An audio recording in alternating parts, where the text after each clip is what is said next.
Hello guys, welcome to become easy classes. मेरा नाम सिद्धार्थ है और आज हम 10th क्लास की साइंस की वर्कशीट नंबर 6 को कंप्लीट करेंगे और कॉन्सेप्ट को अच्छे से क्लियर करने की कोशिश करेंगे। तो आज का टॉपिक है एटॉमिक नंबर, एटॉमिक मास और आइसोटॉप्स के बारे में। ये तीन चीज़ें हम सीखेंगे। इसमें एग्जैक्टली होता क्या है। देखो, एटॉमिक नंबर होता है क्या है। सबसे पहले हम एटम का स्ट्रक्चर देखते हैं। एटम का स्ट्रक्चर कैसा होता है, देखो ये रहा। इस तरीके से ये जो होती हैं ये शेल्स होती हैं। बीच में क्या होता है, न्यूक्लियस होता है और न्यूक्लियस के अंदर प्रोटॉन होता है और न्यूट्रॉन होता है और इन शेल्स पे इलेक्ट्रॉन्स होते हैं। क्या होते हैं, इलेक्ट्रॉन्स चक्कर लगा रहे होते हैं। क्लियर है। देखो, एटॉमिक नंबर क्या होता है। एटॉमिक नंबर क्या होता है, नंबर ऑफ प्रोटॉन। क्या बोला मैंने, नंबर ऑफ प्रोटॉन जो होते हैं प्रेजेंट होते हैं किसी भी एटम में। क्या बोला मैंने, नंबर ऑफ प्रोटॉन जो होते हैं प्रेजेंट किसी भी एटम में, वही उसका एटॉमिक नंबर कहलाता है। क्लियर है। एटॉमिक नंबर को रिप्रेजेंट करते हैं जेड सिंबल से। किससे करते हैं, जेड सिंबल से। देखो दिखा रखा है ये जेड सिंबल है। इससे एटॉमिक नंबर को क्या करते हैं, रिप्रेजेंट करते हैं। और एवरी एटम हैज़ यूनिक, हाँ सबका अपना अपना एटॉमिक नंबर होता है। जैसे हाइड्रोजन का 1 होता है, हीलियम का 2 होता है सबके, क्योंकि नंबर ऑफ प्रोटॉन सब में क्या करते हैं, वेरी करते हैं। एटॉमिक नंबर जो होता है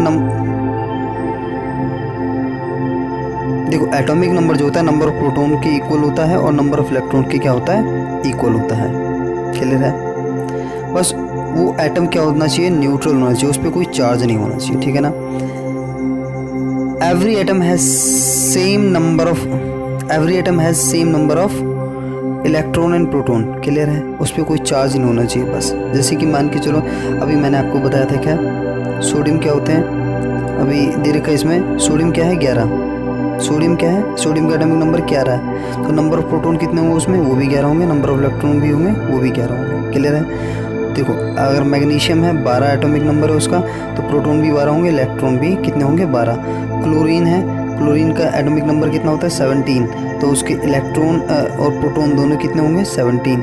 जैसे कि कार्बन एलिमेंट है, तो कार्बन का एटॉमिक नंबर क्या दे रखा है, 6 दे रखा है। तो नंबर ऑफ इलेक्ट्रॉन और प्रोटॉन दोनों ही क्या होंगे, 6 होंगे। ये तो एटॉमिक नंबर में हो गया। अब एटॉमिक नंबर हो गया। अब एटॉमिक नंबर के बाद देखते हैं हम क्या, आइसोटॉप्स। आइसोटॉप्स होते क्या है एग्जैक्टली, देखो ध्यान से देखना। आइसोटॉप्स होते क्या है। जैसे आइसोटॉप्स होता क्या है, एक ही एलिमेंट होगा। जैसे हाइड्रोजन है, ये भी हाइड्रोजन है, ये भी हाइड्रोजन है। तो हाइड्रोजन सेम है, इनका एटॉमिक नंबर भी सेम रहेगा। और जब आइसोटॉप्स होते हैं बहुत सारे, तो उसमें क्या होते हैं, ऐसे करके इस तरीके से यहाँ पे दिखाया जाता है। जैसे मान लो हाइड्रोजन एटॉमिक नंबर कभी भी क्या नहीं करेगा, वेरी नहीं करेगा। तो एटॉमिक नंबर क्या रहता है, सेम एक है, 1।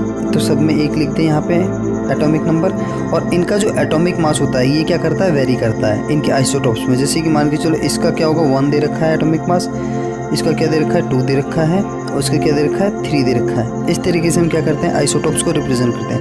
हाइड्रोजन के 3 आइसोटॉप्स हैं, जिसका इसको बोलते हैं प्रोटियम। क्या बोलते हैं, प्रोटियम। पहले वाले को क्या बोलेंगे, प्रोटियम। पहले वाले को क्या बोलेंगे, प्रोटियम। दूसरे वाले को जिसका एटॉमिक मास 2 है उसको बोलेंगे ड्यूटेरियम। क्या होता है, ड्यूटेरियम। ये दिखा रखा है ड्यूटेरियम। और जिसका एटॉमिक मास क्या हो गई, 3 का, उसको क्या बोल देंगे, ट्रिटियम। क्लियर है। तो हाइड्रोजन के ध्यान रखना बिल्कुल इंपॉर्टेंट है ये, बहुत ज़्यादा। तो हाइड्रोजन के कितने आइसोटॉप्स होते हैं, 3 आइसोटॉप्स होते हैं। एलिमेंट कभी भी वेरी नहीं करेगा। देखो दे रखा है इसमें, isotopes are defined as the atom of a same element. क्या बोला इन्होंने, same element having the same atomic number but different mass number. Mass number क्या करता है इनका, वेरी करता है, ध्यान रखना है। तो देखो, जैसे कि हाइड्रोजन का एटॉमिक नंबर देखो तीनों में ही क्या था, 1 था। ऐसे ही सिमिलरली क्लोरीन है, क्लोरीन का 17 होता है। तो एटॉमिक नंबर वेरी नहीं करेगा, बस एटॉमिक मास 1 का 37 है, 1 का 35 है, ध्यान रखना है। हाइड्रोजन के कितने हैं, 3 है। क्लोरीन के कितने, 2 हैं। कार्बन के कितने, 2 हैं, ध्यान रखना। 6 इनका एटॉमिक नंबर है, 12 क्या है इनका मास नंबर है, और 14 क्या है, मास नंबर है, ध्यान रखना है। ठीक है। आइसोटॉप्स के यूज़ क्या है, देखो अभी देखते हैं आइसोटॉप्स के यूज़ क्या क्या है। देखो, आइसोटॉप्स के यूज़ दिखा रखे हैं इन लोगों ने। आइसोटॉप्स ऑफ यूरेनियम, क्या बोला, जो यूरेनियम के जो आइसोटॉप्स होते हैं वो क्या करते हैं, फ्यूल का काम करते हैं किसी न्यूक्लियर रिएक्टर में। क्लियर है। अब आइसोटॉप्स होते हैं कोबाल्ट के, किसके, कोबाल्ट के, यूज्ड होते हैं किसमें, कैंसर के ट्रीटमेंट में। और आइसोटॉप्स जो होते हैं आयोडीन के, वो कहाँ यूज़ होते हैं, गोइट्रेट का ट्रीटमेंट होता है उसमें। ठीक है। क्लियर है। तो ये क्या हो गए सारे आइसोटॉप्स के क्या हैं, यूजेस हैं। अब देख लेते हैं एक टॉपिक और बचा है अपना, क्या, एटॉमिक मास। क्या बचा है, एटॉमिक मास। उसको देखते हैं क्लियर करके, एटॉमिक मास एग्जैक्टली है क्या। एटॉमिक मास एग्जैक्टली है क्या, देखो एटॉमिक मास के बारे में देखते हैं। देखो अभी मैंने बताया था इस तरीके से कुछ स्ट्रक्चर बताया था, तो यहाँ पे प्रोटॉन बताया था और यहाँ पे क्या बताया था, न्यूट्रॉन बताया था। एटॉमिक मास एग्जैक्टली होता है इन दोनों का सम। क्या होता है, इन दोनों का सम। तो number of proton plus number of neutron present in nucleus, क्योंकि न्यूक्लियस में अवेलेबल होते हैं, तो यही क्या होता है, इनका मास नंबर होता है। क्लियर है बच्चों, क्या होता है मास नंबर। देखो number of proton plus number of neutron क्या कहलाता है, मास नंबर कहलाता है। इसको किससे इंडिकेट करते हैं, ए से। इसका सिंबल क्या होता है, ए से। तो मास नंबर अगर निकालना हो तो number of proton number of neutron को क्या कर दो, ऐड कर दो बच्चे। ठीक है, क्लियर है। अब देखते हैं थोड़ा सा और, ये दे रखा है representation of atom. Representation of atom, देखो suppose an atom X has atomic number Z. देखो कोई एक्स एटम, कोई भी एटम हो सकता है, उसका एटॉमिक नंबर क्या मान लिया, जेड मान लिया।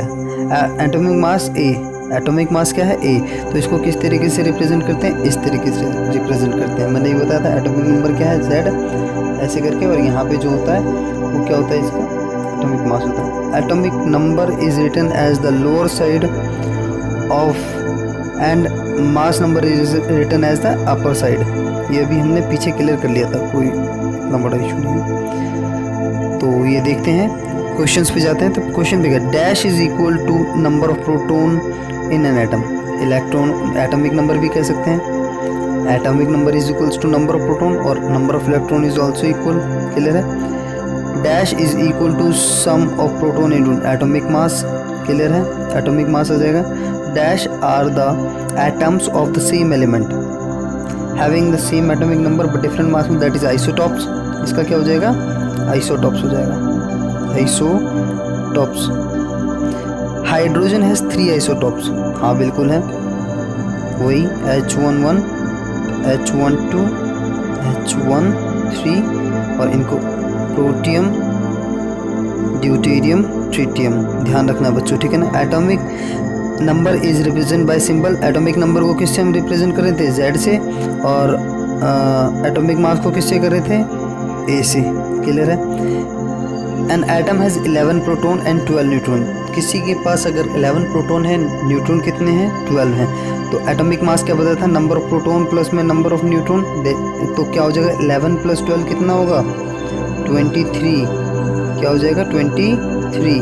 तो 23 क्या हो जाएगा, इसका एटॉमिक मास हो जाएगा। क्लियर है बच्चों। तो आज की क्लास यहीं ख़त्म करते हैं। प्लीज़ अगर वीडियो अच्छी लगी हो तो लाइक करें, सब्सक्राइब करें और कमेंट करें। Thank you class.